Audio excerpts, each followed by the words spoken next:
Hello guys, my name is SoulArts. Welcome back to another video, and I'm going to be doing this video a little bit differently because I'm including some comments from you guys, and I thought that was really cool. So shout out to the Reddit. I know a lot of people hate the RWBY critics, but you know, they're not all that bad. A lot of them, you know, I'm saying sometimes bad shit insane, but some of them really cool people and really understanding. So I picked some comments from there, and we're going to also be talking about, you know, just the series as a whole, about RWBY's biggest problem: telling but not showing. This is a terrible concept in RWBY, where they will tell you something that happened, but they won't show you what happened. So you may be a little bit confused, so I'll be here to explain, but yeah, let's get right into it. What is the concept of show versus tell? Well, it's pretty self-explanatory. It's actually in the name, but it's when you show the audience something. For instance, if you wish to depict somebody as a sad child crying with an umbrella, you show that sad child in the rain with a umbrella and just the way life is for them. You detail the moments, their life, them with the umbrella, them probably in a dark place, the rain, their expression. Obviously, you know, you just do this in video format or comic format or whatever medium you're writing in. So what about telling? Well, telling is also very self-explanatory. You just tell somebody, yo, there's a sad girl with a umbrella. That's practically it. So why is this bad? Because you get both expressions. Well, it's the way. If you show how somebody's life is bad, you're going to feel more impactful towards it, versus if you tell somebody their life is bad, you're not going to feel as much impact. You may understand it, but you're not going to feel it. Unless the dialogue is extremely emotional and comes from a very emotional place, most of the time you're not going to feel that weight. An example, Kiki Moore from Owl House. I love her. She's one of my favorite characters, but in the story, she doesn't have too much of a emotional role. There's one dialogue that I wish to hone in on. It's the line where she's talking to her mother here. No, I'm not seeing anyone. Yes, I am standing up straight. Listen, I can't come home. If I don't lead this parade, Bellows will end my... No, of course I miss everyone. What? I can't choose. Hello? Mother? She said if I don't make it back for the family reunion, I'd be banished from Palm Stings and the family home. But I failed too many missions, and if I leave my job now, I'll be banished from my life. There you go. Now this line could definitely show the difference in her personality, where it looks like she has some sort of a strict home life from her mother. Do we know what it is? No. Is her mother abusive? We don't know. Can we assume it? Yes. Would it be wrong to assume? Who knows? You can't really get much from this dialogue, but understand that her mother is strict and wants her to come to events. And Kiki Moore wishes to go, but she also cares more about her work. And when she gets promised a promotion at work, she probably just says fuck her family, so she doesn't care too much for her family, but she cares about them somewhat. Now we're told this because we're not shown her family, we're not shown her upbringings, we're not shown anything. We just have this one dialogue of her mother, and this is what we're supposed to get. So we're told this, and that's why we don't necessarily care too much for Kiki Moore. You feel more bad for Kiki Moore in the end when Willowbane is like, perhaps this act is worthy of returning me to my old post. Or, if you're looking for a new right hand... Have you as my right hand? I'd sooner cut off my whole arm. But, I just want to help. You want to help?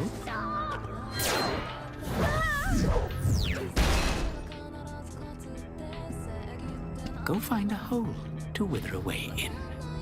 because you've seen her work throughout the entire series to be loved by him, respected, and just stand by his side. So to sit here and say you can't even be my hand, let alone my arm, go find a hole to crawl in and die, that hurts. Like I felt so bad for her. I'm like, damn, bro, like for real, like, come on, Kiki Moore, you could come with me. But like, when you hear something about her family, you're told it, you're not shown it at all. We've seen Kiki Moore try to get these promotions, try to be on Emperor's Bellow's good side, but with her mother, you don't see these things, so you're told it. Now, could Kiki Moore be a tragic villain? Of course. Is she? No. If you wanted to paint her life and make her home life abusive and give her a bad backstory to where she's tragic and she just turned evil, perfectly fine. If you wanted to give her a reason for always wanting to be next to the top guy and praise Emperor Bellows because maybe he changed her viewpoint or her way of life, could you? Of course,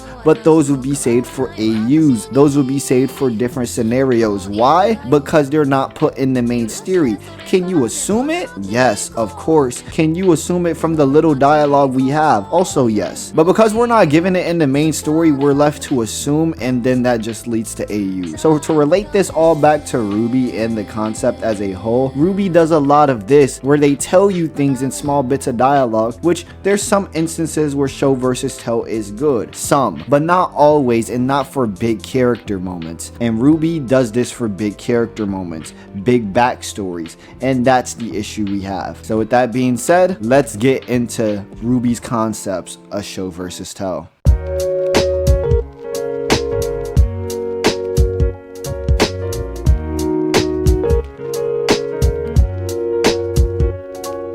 Adam's backstory. Now, before anybody comes in here and says, we already know Adam's backstory, we've been told it, we've seen it, this. No, we haven't. We haven't. So, Adam has a Schnee Dust Company mark on his face, but we don't know how he got it. We can assume it's from the mines. That's the thing. We can assume, but we're never told it, and we're never shown it in the series. We see him take off his mask for the first time and we see a Schnee Dust Company mark. Where did he get it? We don't know. How did he get it? We don't know. Why did he get it? We also don't know. So if you take a gander at his RWBY wiki, we see that he was in the dust mines, but Adam has never mentioned a dust mine in any of his dialogue ever. So where is this information coming from? You have to question, you have to ask. Well, it's actually coming from RWBY Amity Arena. Now, what is RWBY Amity Arena? Well, it was a game that was taken down. For what reasons, I don't necessarily know. I personally played the game and I enjoyed it. Wish it was still up, but it was taken down. This is where his backstory is. And let me just make this clear. His backstory is in a mobile game, which yes, it was free to play and that's perfectly fine. But you had to unlock Adam, see his bio to understand his character. And all of this information is in a mobile game that is now shut down and isn't in the main series. But let me read to you his backstory in his bio. Adam Taurus used to gaze up at the sky with bright blue eyes whenever he could, between shifts in the dust mines, dreaming of the day he would leave the tunnels behind to find his place in the world. But what he found instead was himself, on the ground, staring up at the three letters that damned him now and forever. Scarred, despised, cold. Adam's heart grew black, his hatred red hot. The final traces of love, the beauty he let go, never returns. And as the last petal falls, Adam is cursed to forever remain a beast. Because in this tale as old as time, there is no happy ending. In this story, he is the monster. Adam Taurus had finally found his place, and he would watch humanity burn. So what they wrote is really good. I don't hate this writing, but the thing is, why isn't this in the main series? This information is considered canon, and that's the thing. If you played this game, you would understand his backstory, but you don't see his backstory. And why does this matter so much? Well, it matters because you don't relate to Adam. You don't feel for Adam. You have no sympathy. You have no care for him. And before anybody says, well, I don't want to care for Adam, he's a bad person, he's this, he's that. Yes, he is. But villains are supposed to still be relatable. You're still supposed to have villains you can feel some sort of connection to so they can at least be human. Remember, here is a Monty Ohm quote about his series. At the end of the day, we're still looking at people and they need to behave like people. As an animator, there are things you need to notice that most people wouldn't be seeing. The most important thing, and do this as often as you can, watch movies or watch shows or watch things. Just keep your eyes open. At the end of the day, these characters are people and we have to treat them like people. That means make your characters realistic. Villains have motives, even if you don't agree with them, even if you hate that villain, even if you think that villain is a piece of shit. Adding realism can at least make you understand and sympathize with them regardless of if you agree with their emotions. If we got this in the story, if we actually seen this with our own eyes, Adam being a small small child as he looks up in the dust mines, hoping he could leave. Similar to maybe Urza and Jalal in Fairy Tail. If we could see these things, we would understand his pain. We would feel his pain and maybe understand, damn, this is why he becomes a villain. But we're told why he becomes a villain. Yes, it's because the oppression Faunus faced. And yes, we get that through some of his dialogue, so we understand Adam. But show versus tell isn't about understanding. It's about feeling as well. You can understand something when somebody tells you it, but it's about the impact, the weight, what you take from it, and that's what we don't get from Adam. Furthermore, another one of his cards, this is Moonslice Adam. Let's read this one. With a scar on his face and anger in his heart, a wayward boy looked for a home. When he found it, oh, how glorious it was. Accepted and loved, here was his happily ever after. But Adam was cursed with a gift few others had.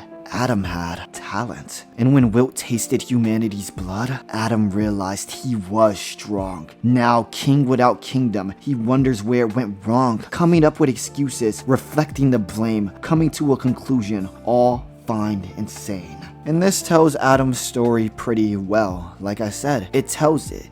And we could infer this, we could assume this, and the only way we ever get Adam's backstory is in his character short. And his character short does well in portraying what he feels and how he feels, but it doesn't do it in the best way possible. We understand it, but we don't feel it. This character short focuses on many and multiple things. If it honed in on one thing, maybe we would feel it, but because it's a timeline of events and it doesn't hone in on this one moment, it doesn't feel as impactful. And before someone comes in and says, well, it's a timeline of events, it shows his start and it shows how he progressed. This can't be bad. And just because you have a timeline of events doesn't mean it isn't bad. Like I stated, what goes for as bad is the weight, the impact. If this had more weight, more impact, more depth, we could understand, we could feel it, but it doesn't. We could understand the emotions, but we don't feel the weight. We can understand his mindset, but we don't feel the impact. And it isn't because of relatability,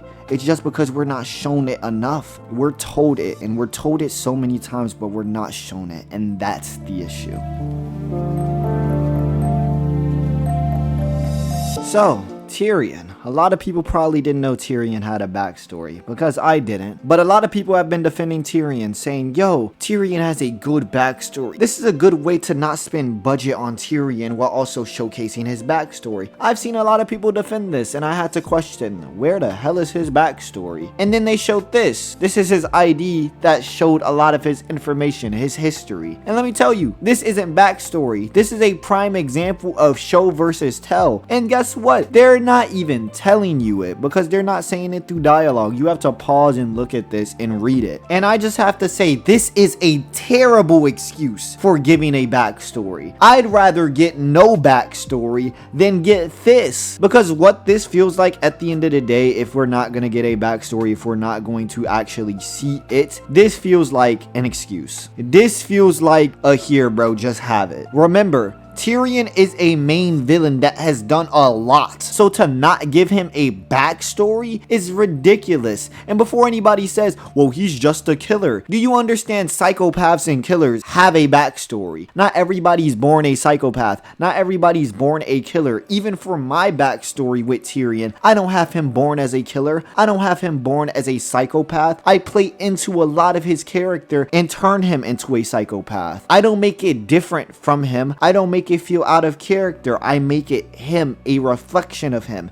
And I even relate it to Crow, which would technically be his rival. But instead of my complaining, let me read you his so-called backstory. I am not reading this. I was going to, but I've been recording this since I just woke up. My nose is clogged, my throat hurts, and I have a headache, so I'm gonna continue the video how I'm continuing it now. But I'm not doing that reading stuff anymore. I just don't got the voice for it. So, you know, just here's a screenshot and you can read it yourself. I apologize. This is Tyrion's backstory. This is what we're told with his story, but we're not shown this. And if you don't pause to read this history, you'll never know any of this happened to Tyrion at all. Yes, it's in plain sight, but no one cares because it's not told to us actually. We don't even get to hear this in dialogue. So what makes you think we want to read it in dialogue, let alone shown it? And this is why this backstory comes off off as hollow. If they really wanted to detail this, they could show a flashback,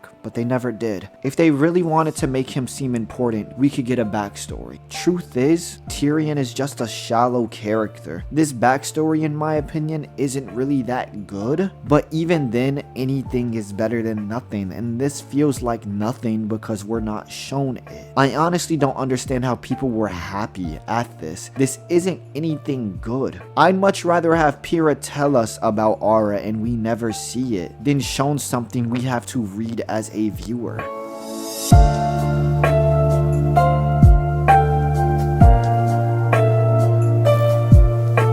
Hazel's backstory. Now, before anyone says Hazel does have a backstory, Hazel does have a backstory, it involves Gretchen. Here's the thing. We've never seen Gretchen at all. And we know he hates Ozpin for this, for her decisions on becoming a huntress and being too young and dying and etc, etc. But I'm not going to lie to you, I did not give a fuck about Hazel at all as a character in RWBY because we didn't get shown it. I seen Hazel and I thought, wow, big, intimidating, strong guy. He looks cool, I like his voice, it's very deep, whatever.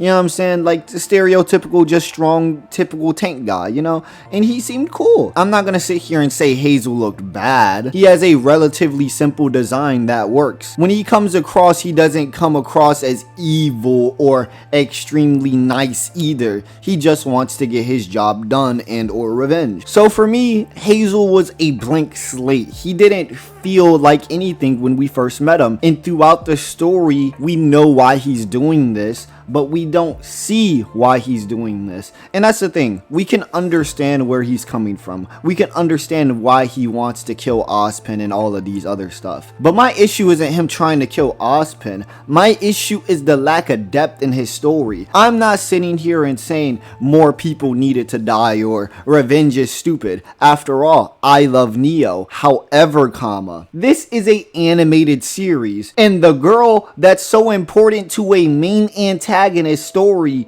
doesn't even get a scene in this. She gets mentioned through dialogue, she doesn't have a model, she doesn't have like a 2D image, nothing. And you know it's bad when John's sisters, who don't have much relevance to the story at all, like they don't have a model, and or at least we've seen them in a picture, but Gretchen we don't. And I'm not sitting here and saying Gretchen is a important character, she has to be a important character. I'm just saying we have to see it. If you're going to try to make me attached to Hazel, we have to understand and see so we can feel the depth of his emotions with him, so we can sympathize with him. If you simply showed Gretchen going out to train, dying on a training mission, and Ozpin's lackadaisicalness to it, or Hazel not seeing, you know, Ozpin's sadness and then just having that anger, it could go a long way. Even if I don't care for Hazel as a person, even if I don't sympathize with somebody, it at least helps the depth of the situation. And if I don't like it, guess what? Someone else could. But I think Hazel is a perfect embodiment of show versus tell. They tell you everything about Gretchen, what happened, the story, how he feels, but we aren't shown it, and that's the biggest issue I have with Hazel. Sure, Hazel comes through at the end and he, you know,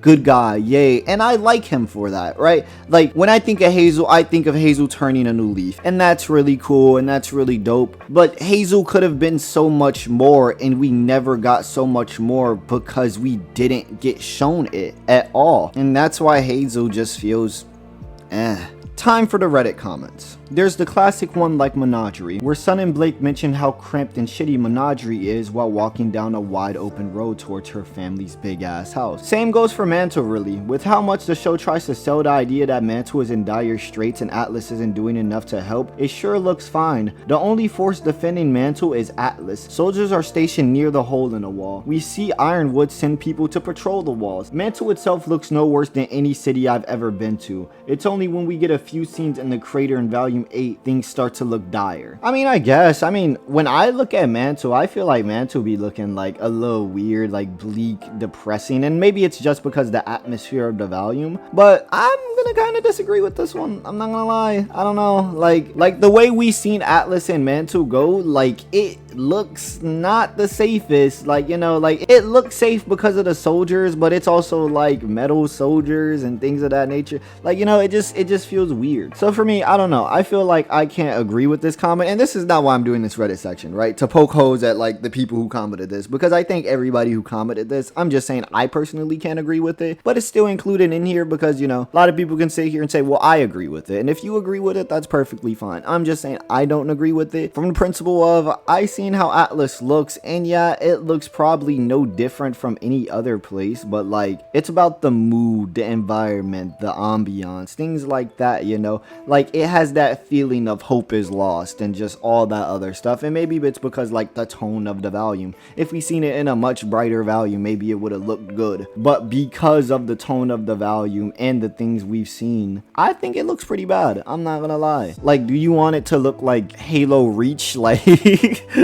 like, do you want it to look like the fall of Reach? Like, I don't know. Like I said, if anybody felt like they wish to disagree, perfectly fine. I think disagreeing is fine, so if you disagree with me on this point, go ahead. You know, I personally just can't agree from what we've seen. It looks bad and the themes of it are bad, and then how we've seen it progress and get worse and worse and worse as the volume goes on, I think it's bad. The results of RWBY's message also count in my opinion. The show tells that it went perfectly fine. People heard her message and it all came together with no panic whatsoever. Even though we've seen Team RWBY and Ironwood discuss that telling the world about Salem could result in panic where both sides agree, we've seen Team RWBY and Crow absolutely freak out about learning about Salem, and yet everyone else took that in stride. So I agree with this. I think this makes a lot of sense. Hearing about an immortal being that has been fucking up life for like millennia, right, since the beginning of time itself, right, that breaks down a lot. Like, that's gonna make people question everything. Yeah, I think the world should be in utter turmoil, and like I understand the themes RWBY tries to push, and I think it's perfectly fine because the concept in of itself is keep moving forward, you know, hope, but at the same time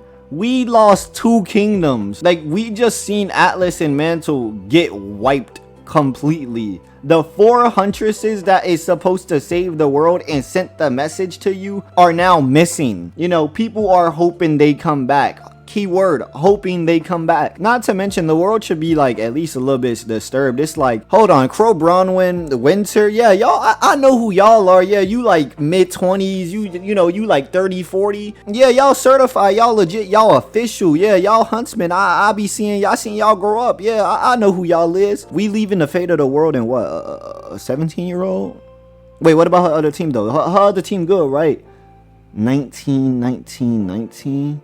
We leaving the fate of the world and people who can't even drink in the USA. We leaving the fate of the world of people who can't even drink, who can't even get alcohol. Like, what is this? You know what I'm saying? So I definitely do get this, and I definitely do feel this, where it's like, yeah, I feel like some panic should be here. Maybe they show it in Volume 10, because, you know, we didn't really get the chance to see it in Volume 8. Maybe we get it in Volume 10, because not everybody should be all happy, dandy, hey, man, you know, life progresses, because that would be stupid. That's just not how the world works, you know what I'm saying? That's literally not how the world works. We've seen them mitigate like the divide and separation at Atlas, but like that ain't the whole world. That ain't even all of Atlas. That's a portion of Atlas, you know what I'm saying? So like, I think overall, yeah, we need to see this. We're told that huntsmen and huntresses, people are heroes, but we never seen an adult huntress or huntsman live up to that ideal. From what we gather, they're basically glorified mercenaries. And I think this is a good point, because it questions what is a hero? What is a villain? Because when we hear RWBY's definition, it's just stop evil, stop the bad guys, right? And if we're going off the basis of heroes are people who stop evil, then you have to question what is evil. And the closest thing we have to evil are forces of Grimm besides Salem, and you know, that's not including antagonists. So the standard definition for remnant that makes the most logical sense is people who are capable of killing Grimm, especially at a high level. This isn't any like just regular farmhand villager that could kill a Grimm here and there. This is people who are designed and or capable to kill Grimm. So probably military officers, some teachers depending on the teachers, and huntsmen and huntresses. So what is a hero in RWBY's eyes, in the world of Remnant's eyes. I think that best simplifies it and explains it. But what is a hero in general? What do you consider a hero? Someone who saves everything, someone who can do no wrong, someone who is a perfect person with no flaws in their character, with no mistakes, someone who is the ideal of perfection. What do you consider perfect here? So what is a hero? We could go off a basic My Hero terminology. I think that one works kind of well. Where someone who's seen as perfect, the pinnacle, someone like All Might is like the standard go-to hero. You want to be like him. When the world is in danger, you put your trust in him. Who do we have for that in RWBY? Not really anyone. You could say Ozpin, but Ozpin, from what we know, has died multiple times. It's not like he stayed in his body since millennia and people are like, man, his semblance must let him live a long time and he's been our hero. Like, that's not what Ozpin is. Ozpin, from what we know, does this shit in the shadows every life he takes. So Ozpin is our Huntsman heroes, but he's not like the world's hero because they don't know of him, you know? Like, the world doesn't know Ozpin is an Oscar right now. So Ozpin wouldn't be the world's hero. We've actually seen Ozpin fail a million times. So who's the standard hero? I don't think RWBY has one. I think we're just told the tales of fairy tale and heroes because it sounds good and it sounds like we get the job done, we beat the bad guys. But if we're comparing it to something like My Hero Academia, where All Might is like the symbol of peace, we don't have that in RWBY. We don't have a symbol of peace. Maybe if you wanted to headcanon it, you could say Silver-Eyed Warriors are like the symbol because they are designed to kill Grimm, and Grimm are technically the forces of evil, but even then, Silver-Eyed Warriors are extinct, and apparently knowledge of them is rare unless you're a Silver-Eyed Warrior yourself. So it's not even like the history books are telling you this stuff. So they're just another piece of history that's forgotten in time. You know, that's all the Silver-Eyed Warriors are. So there are no heroes in this. The heroes at the end of the day are just people who can beat the bad guys. So I think it all comes from the statement of, what do you consider a hero? Is a hero someone who does everything right and does no wrongs? Is a hero just given the title once they clean up the mess? What is a hero? Is a hero somebody who looks out for civilians or try the best they can? Because guess what? Not all heroes can save them all. And this isn't me disagreeing with your point. I think it's just me trying to broaden the perspective of it. What is a hero? If you consider a hero the basics of killing Grimm, which is the definition of evil in RWBY's terms, a lot of people are considered heroes. If a hero is somebody who goes above and beyond and saves civilians and does all of that, then I think it's only a select few people. And if a hero is somebody who does no wrong, I don't think we have a hero. I just want to shout this comment out really quickly. This isn't the comment I'm going to be focusing on just because it covers so much, and this video is already like 25 minutes and I'm probably only going to make it be able to get to like 30 or 32, and I don't want this being like a 45 minute video. So we're gonna skip this comment, but I wanted to shout it out and just feature it on screen. The comment we are going to be focusing on is Faunus Abuse. Through the White Fang and in Menagerie, we are constantly told that humanity abused the Faunus for a long time, except there is no visual evidence of this. The only instance that comes to mind are Cardin pulling Velvet's ears, No Faunus Allowed sign in Volume 5, and Adam's scar. Not only does it invalidate the White Fang reason for fighting and makes them look like a bunch of crazy people, it also invalidates the fear the people of Menagerie have of leaving the island and sort of eliminates most of Blake's characters. This ties into another issue, the Sneed Dust Company mines. We are constantly being told that the working conditions there are horrible, and that's it. We are told. We never actually see these poor conditions. The only time we actually show any indication of the poor conditions is Adam's scar, which come out as left field, and some Faunus workers leaving on a truck completely dirty in the first episode of Volume 8. Then there's the fact they all but drop the plot line when the gang arrives in Atlas. We get like one scene with Blake in an empty mine, but not once does she consider actually helping the Faunus there. I can understand the hesitance in this. Racism is a very dangerous trope to use in shows because it could very well backfire, but if one of your main characters' whole theme revolves around this, I think you should commit to it. This person sounding like me right now. This person sounds exactly like me, because this is the thing I've been saying constantly, one-to-one. We don't see any of this. And that's the thing I mentioned with the Adam Adam part. So if you haven't looked at the Adam part because you want to skip, you know, timelines and this, go to that timestamp. It's literally at the beginning of the video. Go to that Adam timestamp. But yeah, we don't see the dust mines at all. We don't see how Adams get his scar. We could assume, we could infer, they could hint at it, but we never see these things. We never see Faunus working hard, covered in dirt, mud, grime, fighting, trying, doing anything. We don't see that. And the only instances of Faunus abuse we ever see, besides like some Faunus in the cage here and there also, we see some of that. Besides those instances, we don't really see much. And I feel like if Blake is a main character and it goes with her story, we should be shown this a lot more. We should be shown this every second here and there. I feel like once people find out you're a Faunus, people should be like, whoa, now hold, I don't trust your kind. Like, you know what I'm saying? Like, I feel like it should be more there, and I understand why they don't do it, but at the same time, you gotta do it. You should do it. This is your character. This is a main plot with a important character. You have to go there and do this. So yeah, I think what this person said was perfect. Like, literally, mwah, just like absolutely amazing. Some of the best I've heard. I truly have no disagreements with this. I think this person cooked up, so shout out you. And yeah, that's the end of this video. Let me know if you like this Reddit section, because I'll probably do more for like YouTube and like my other videos. Like, I'll probably introduce a YouTube comment section. I'm probably not gonna do Twitter. They be rancid out there. They be ooh, and I'm not trying to get more RWBY drama. Not even that I'm scared. It's just more a hassle and a handful. It's like I'd rather not. So, you know what I'm saying? I stick to YouTube and Reddit. They at least treat me right. You know what I'm saying? But yeah, I love you guys. I'll see you guys in the next video. And yeah, my next video, oh, I think my next video is gonna be the fandom video. So yikes, that's gonna be, ooh, prepare for some more drama probably. But yeah, I love you guys. I'll see you guys in the next video. And yeah, peace.